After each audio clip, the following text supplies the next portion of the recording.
Core TV News, expanding your view.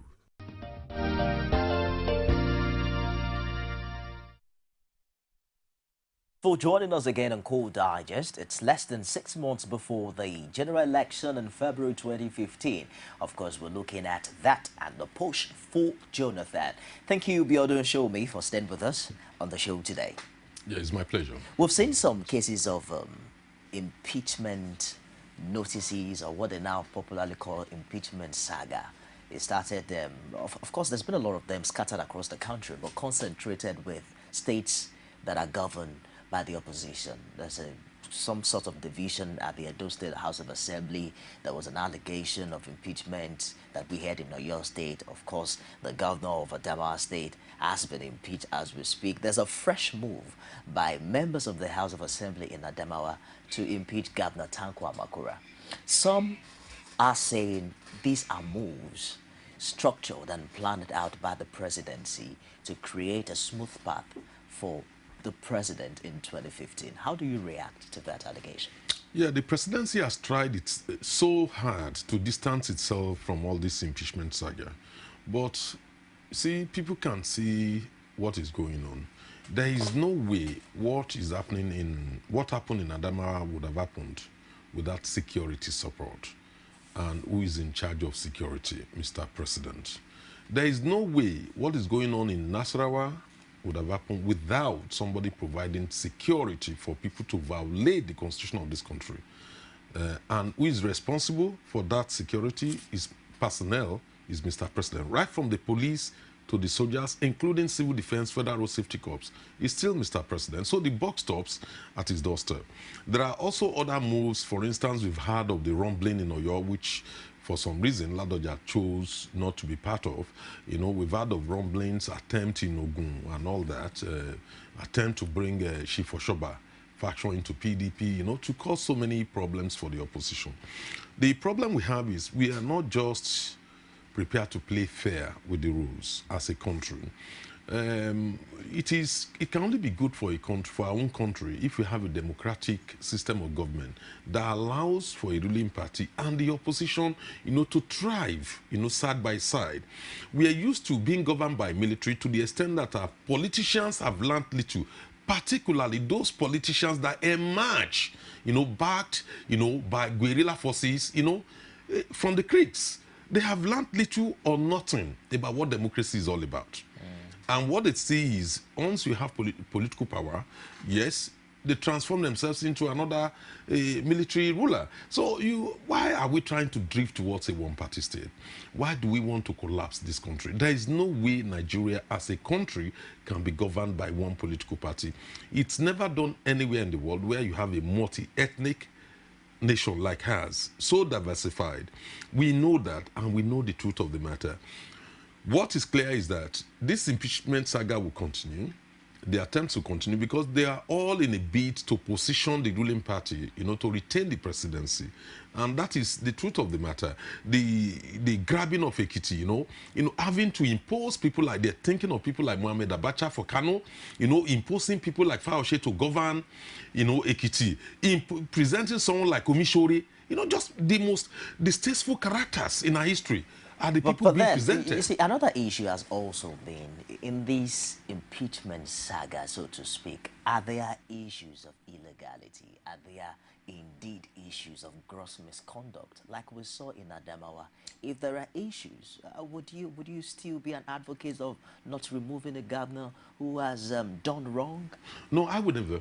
And I would never be a party to people saying because the alleged offenses were committed, allegedly committed, when he was still in PDP, when Motola Yaku was still in PDP. For me, there's no excuse for it. You know, crime is crime. Whether you did it a year ago or 5 years ago, at a point, the will of justice must catch up with you. That is my own position on that.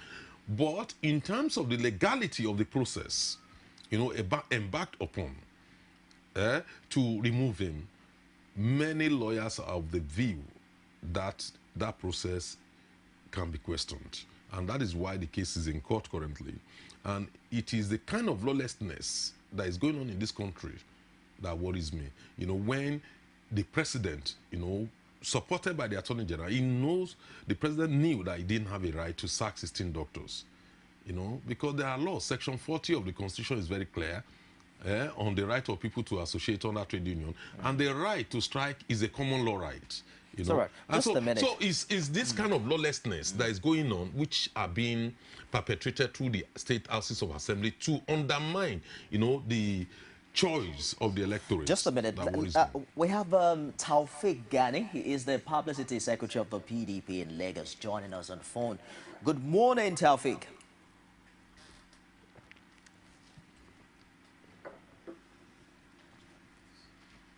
Good morning. Can you hear me? Go on. Okay. Well, we're having some challenges with that, but we'll definitely link up with him later on. There's a fresh move now as we speak in Nasarawa. Of course, there was a panel that was constituted earlier that exonerated Governor Tanko Amakura. But as we speak now, APC members of that house have been suspended, and there's an ongoing fresh move in that state. What's the implication of all of these on 2015 election? Look, except they can prove that Amakura has committed a new offense since the last one when he has been cleared, then they have a problem. How are they going to? They must bring fresh charges, because the old charges have been, you know, looked into by a panel constituted by the chief judge of the state and dispensed with. So that is the end of that. So they must have new charges. No, there are issues of possible partisan behavior from the chief judge of the state. That's the allegation being made by a partisan legislature. A PDP-dominated legislature made that allegation against the chief judge simply because they wanted to influence the choice, the members of the panel. We should not forget the provisions of the Constitution in relation to impeachment. The chief judge has the sole right to constitute that panel. He didn't need to consult with the House of Assembly. All the House of Assembly asked him to do so, then he has the sole right to determine the members of the panel and then report back to the House of Assembly. It's in this case, let's try to link back innocent. with the PDP Publicity Secretary. Good morning, Taufik.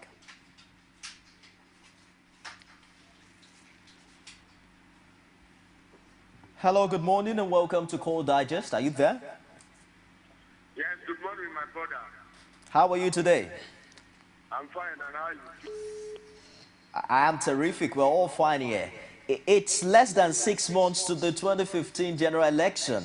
Nigerians are yet to hear anything from Mr. President. What's the position of your party as regards the second-term ambition of President Goodluck Jonathan? The position of PDP, especially the mind of Lagos PDP, is that the president is fit, proper, and qualified to contest for another term. Indeed, so many people have manifestly expressed this position by organizing several rallies and others to lure the president into contention. The president, however, has been cautious and democratic enough, in line with our electoral laws, to dissuade them from continuing in that aggressive push for him to contest, especially for him to come and pronounce. But I think there is nothing wrong in it. As a matter of fact, in the U.S., the presidential system, which we even take after here, the city president has a right of first refusal, wherein the political party there, the Democratic Party, will allow the president to say whether he wants to recontest or not. And if he so wishes to recontest, other aspirants are even they are dissuaded from coming up to contest the post. Apart from that, I also think that if you look at clearly, indeed, if you look at the indices of why you might want somebody to contest, these indices are in favor of President Jonathan. You want to talk of the economy. Today, Nigeria is the pride of Africa, having the best economy far above the second leading country of South Africa. And this can also be seen in the number of the foreign investors now in Nigeria. America, indeed, cannot play with the economy of Nigeria now. And that is why I think that if there's going to be a third world war, it is going to be because of the economy of Nigeria. Because recently you heard the America chastised China, saying that Nigeria should be wary of China. And China has come out to say that what is the concern of America in his business with Nigeria. So you see the economy of Nigeria as improved. Hello, Taufik. Just before you go on, if I ask you categorically. This can be attributed to President Jonathan. Okay. Today, the opposition can form several groups, several political parties, contest elections because they know that they can win. Under the future election, which is now the matter of President Jonathan, of one man, one vote, one man, one vote, one youth, one vote. Just before you go on, let me ask you a question, Taufik. If I ask you categorically, is Mr. President contested in 2015? Yes or no? Whether Mr. President is contested? Exactly. I am not in a position to tell you that now, but I can tell you that President Jonathan is a man who does not hide his feelings. He is careful so that he does not shift the goalpost. In this perspective, I'm saying that he does not disturb the law of the land on elections, campaign, and the rest. President Jonathan will come out at the appropriate time to tell you whether he will contest or not. But I can tell you that the president of the party, if somebody like President Jonathan says he will not contest, I will not be happy because we have a good model in him to return PDP to power. All right, Taufik, how do you react to the impeachment move as regards opposition, governors of the opposition? There's a fresh move now in Nasarawa State. How do you place that with the ambition of Mr. President for 2015? Luckily, even the governor of Nasarawa, Al-Makura, has come out to clear Mr. President in this saga of impeachment. And the president does not have any hand in it. But I think we must also begin to allow our institutions to function. We must allow the process of peace. Once the process is free, fair, we must allow it. The Constitution allows the process of impeachment of the executive by the legislature to also serve as check and balance. So I will not support the situation where it is vindictive, but in a situation where there is drug misconduct, an allegation, it is beyond on the man who has been alleged to come and say himself. All this trying to be diversionary should not be encouraged by us. This is policy. Yes, we of Nigerians who just want to disturb the policy, but the situation where that opposition is there for somebody who has been alleged to clear himself, I think he should explore that opportunity and stop being diversionary. Thank you very much for your contribution. We've been speaking with Taufik Gani, he's the Publicity Secretary of the PDP in Lagos. Well, you heard him. He said that Mr. President is fit and qualified to contest in 2015. And as well, he went ahead to reel out the retinue of the good works he has done. That Nigeria, as it is today, is the pride of Africa. If there will be a third world war, it will be because of the economy of Nigeria. Of course, exonerating Mr. President also of the impeachment saga in the regions that belong to the opposition. Yes, you see, the thing is this: power itself is like a veil. When people occupies it, if you don't have if you don't get a punch eye, you won't be able to see through. There are so many people that will surround you with all manners of statistics that will have no bearing to the reality on the ground, all manners of sycophants who want to deceive you. I think Mr. President is in that situation, and I really feel sorry for him. If anybody thinks America and China, there'll be a third world war over Nigeria, I laugh. That can tell you the kind of people we are dealing with. If you go through today's papers, you will see read that the Minister of Labor and Productivity, Mr. Emeka Wogu, said they've been able to reduce unemployment and poverty down from 24% to 10%. You know, in a country with 75 million unemployed youths, according to independent statistics, how and when did they do that? Because these figures came out 3 months ago of 75 million unemployed youths. So how did they manage to get, you know, the unemployment rate down from 24% to 10%? In the first instance, it was never 24%. It was a lot more than that. 24% was invented. What is the labor union? If you are to gauge NLC and TUC strength, is about 13, 14 million out of a country of 170 million. Just a minute, Those are the people we have in a formal caller. employment. We have someone calling now. Hello. Good morning. Hello, good morning. Morning. How are you today, Adetoye? I'm fine, thank you. Let's go ahead with your contribution. Yeah, I just want to react to the information given by Mr. Taufik, the publicity secretary of the Lagos State PDP. Hello? Please. Hello, can you hear me, please? Yes, I can.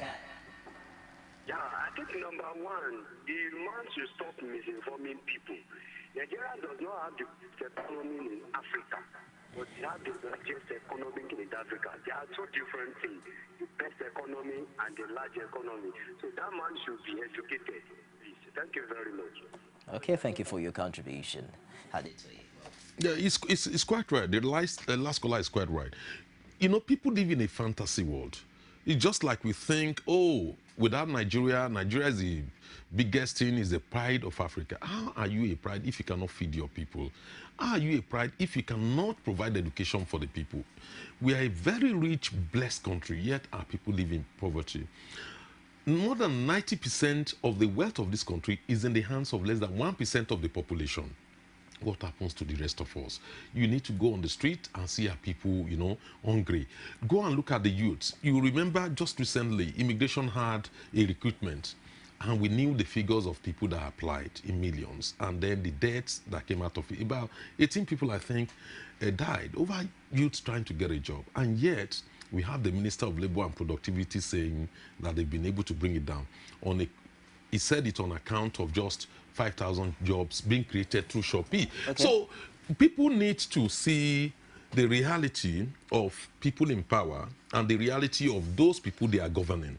The reality for the ordinary Nigerians today, the vast majority of ordinary Nigerians today, is that they have not been able to see any development or growth which the leadership of this country is claiming, you know, to have achieved, manifest in their life. Let's quickly touch on the prospects of the opposition in 2015.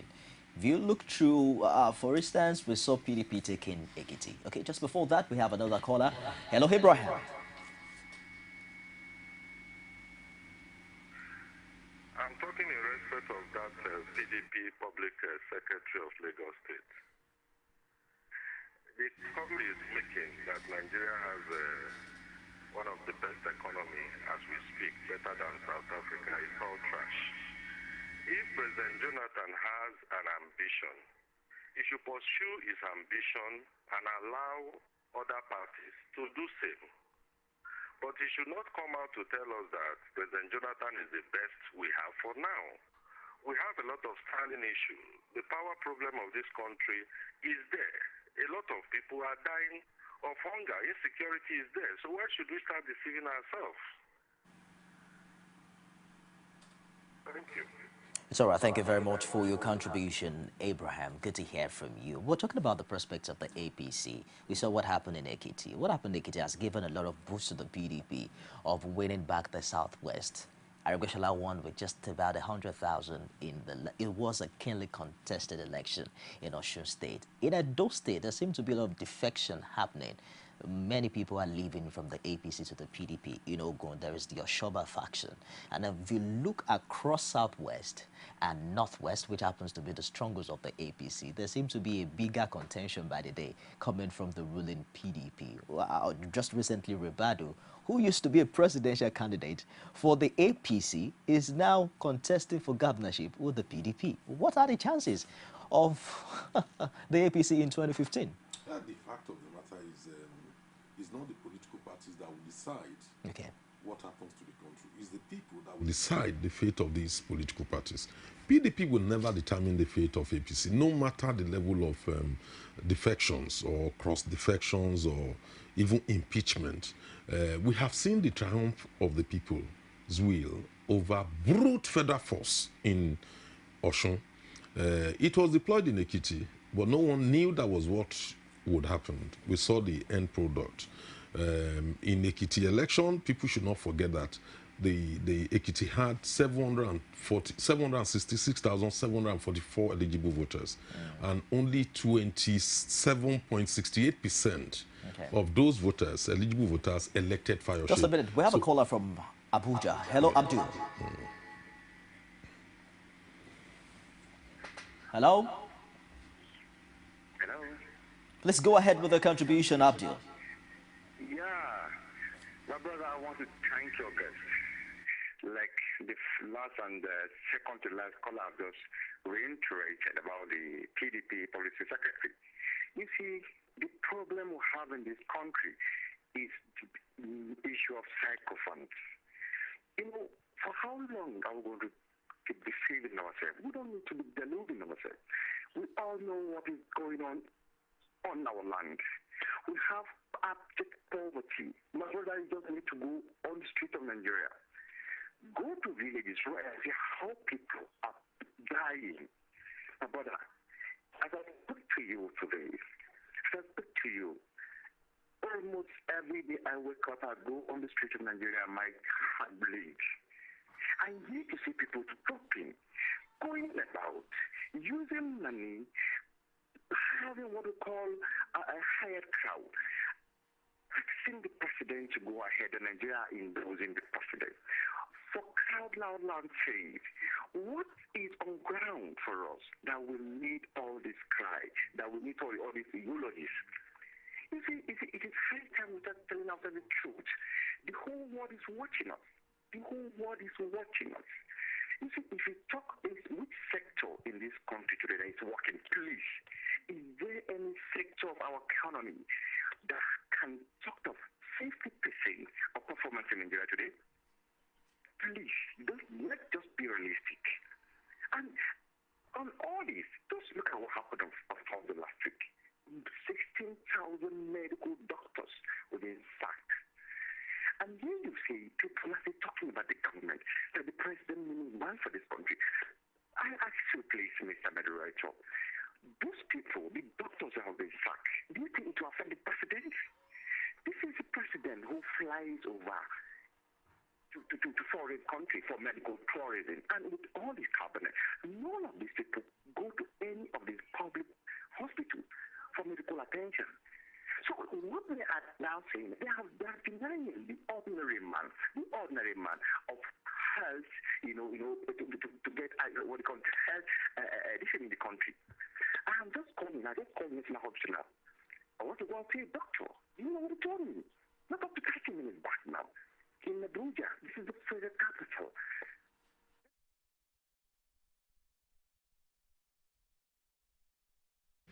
Thank you very much, Abdul, for your contribution. You were talking about... So if you look at the figures in relation to Ekiti, they had 766,744 eligible voters. Fayose won with 27.68%, less than 30%. So it means there was a huge low turnout, and that was due to the intimidatory presence of the military, the militarization of the whole space. Anyway, so that did not do any good credit, to democracy. And if you bear in mind that the incumbent governor lost by 120,000, even though the party had 347,000 registered members, that would tell you that people were intimidated. So the reality, we may not have seen the reality of what election in Ekiti would look like. following what has happened in Osun, when the people now defy the intimidating federal might, to say, look, we have a right to vote, we will vote no matter, your presence. So when you take that throughout the whole country, you will realize that, all the attempts to seize newspapers, to regulate, over-regulate the media, the TV stations and all that, achieved nothing in Osun. So at the end of the day, it is the people of this country that will decide the fate of APC, that will decide the fate of PDP. It is the people who feels the pinch or who are benefiting from it, from the present system, who will decide where are we heading to. Right. Do we want a change or we don't? It is still the people. The national conference just ended, and Nigerians are waiting to see what will become of the delegations that have been made, or the resolutions rather that have been made. Of course, some are wondering whether it will go to the presidency, whether the National Assembly, or to a referendum. One of the issues that was resolved and deliberated upon at the national conference is the idea that non-graduates will not be allowed to contest for presidency again in Nigeria. In the last Osun election, we saw candidates who fielded, I think the minimum requirement was WAEC. How do you see this if passed into law? Do you see it impact any significantly on the development we experience as a country, bearing in mind that our president is a PhD holder? Yeah, it's quite, I think, I have never been one of those who believe that except you have a degree, that is when you have common sense. I know that Chief Anthony Enao never got a degree in his life, and when he was alive, I met him, associated with him, very brilliant, intelligent man. And there are so many people like that. Bill Gates, I'm not sure had a degree, got a degree from any university. I think he dropped out. So there are people who are gifted, with latent skills and able to, develop it. And I have never also assumed that our parents, because they didn't receive any form of formal education, were not good economists. They've been able to manage their businesses, their trading and selling one way or the other. So to what extent can we say the acquisition of a degree, would guarantee good leadership? I don't know. I think a lot has to do with individuals also. When you look at the fact that our president today, has a PhD, Dr. Goodluck Jonathan, and we've seen the performances, we've seen the serial violations of the constitutions of this country, including this latest strike action, by the doctors, sacking of 16,000 doctors. They are serial violations. So you then ask yourself, of what use is this, even if the presidency itself cannot respect the rule of law on one hand? We've also had a governorship candidate in Osun State who recently backed PhD in engineering. According to him, Dr. Iyola Omishore, who was seen and heard on Channels TV saying they were distributing rices instead of distributing bags of rice. No, so when you begin to ask yourself, to what extent? To what extent is this issue of degree? That could be rather mere than split common of sense. tongue, or what's it called? It could be, but you only need to listen to this candidate. I have the tape. I reviewed the tape of some of his campaign, particularly the Ife Wara one. You need to listen to you. Begin to ask yourself whether in reality this candidate has ever been through the four walls of a university. If he has been, has the university gone through him? Because it is possible to go through the university without the university going through you. Another proposition by the National Confab is that governors now who are elected via a party would not have the privilege of changing parties like we've seen in the past. And that seems to be the boost that APC got, in this new alliance with the 5 governors that defected from the PDP. Yes, they can say that because the issue of cross-carpeting is simply due to the fact that we don't have parties with ideological orientation. So it is easier to move from one to the other. You can imagine in the days of UPN, MPN, UPN stood for some things, and therefore MPN stood for some things. So you've taken your position. There is no way you cross from UPN to MPN. UPN was seen as progressive political party, left-leaning, and MPN was seen to be conservative, right-leaning. So it was difficult for people to cross from one to the other. If we continue with the way we have organized our political parties without any more or less conservative stroke liberal tendencies with no clear-cut ideological divide, we might say governors cannot move from one party to the other. But at the end of the day, what have we achieved? You have a governor who is in a political party who does not believe in it. Don't you think that would not enforce this ideology of a thing? Because stakeholders in political parties who now know that they can't leave because they've been elected on that platform will now ensure that ideologies are enforced in such parties. It's possible, in a way. It is possible. The other side of it is also, when it's put to test, will a governor go to court? Will a governor go to court in future to say, look, I have freedom, right of to assemble or to associate with other people? Because that is a constitutional matter. And if the other one becomes a constitutional matter, one part of the constitution saying you have a right to assemble or to associate with people of your own choice, to join a political party of your own choice. And if a governor is elected on that platform and there's a conflict, it's only the court that will resolve it, depending on how one views it. What I know is that if a governor is elected on the programs of a political party, on that manifesto, you must do it. If you don't want to implement that manifesto, which the people voted for you, then you should be relinquishing your mandate. But when you look at most of the elections we've had so far, apart from the recent Osun elections, where the incumbent clearly came out with his own manifesto, most of them no manifesto. Even the election of Mr. President, it is now Mr. President is talking about transformation agenda, the contents of which the people are yet to digest. Well, rounding up now, let's just have your final comments on these issues in about 30 seconds. How would you describe people's participation as we count down to the 2015 general election? I think there will be so much. I expect people to be very interested in what happens in the country and also to be involved, because people are suffering, lots of suffering there. Youth unemployment record high, and poverty is ever rising. Yet we have this divide: the rich are getting richer while the poor are getting poorer.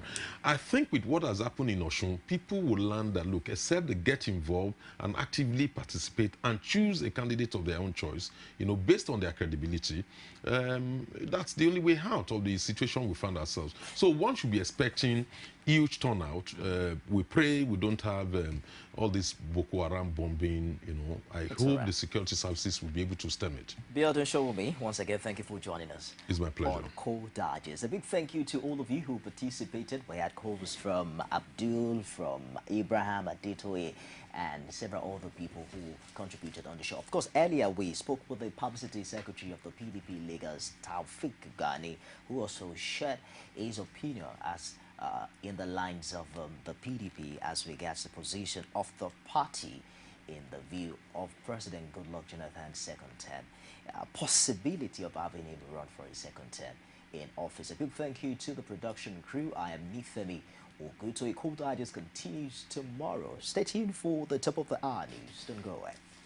Glad to have you join us on another edition of The Political Arena, the most detailed and incisive political show.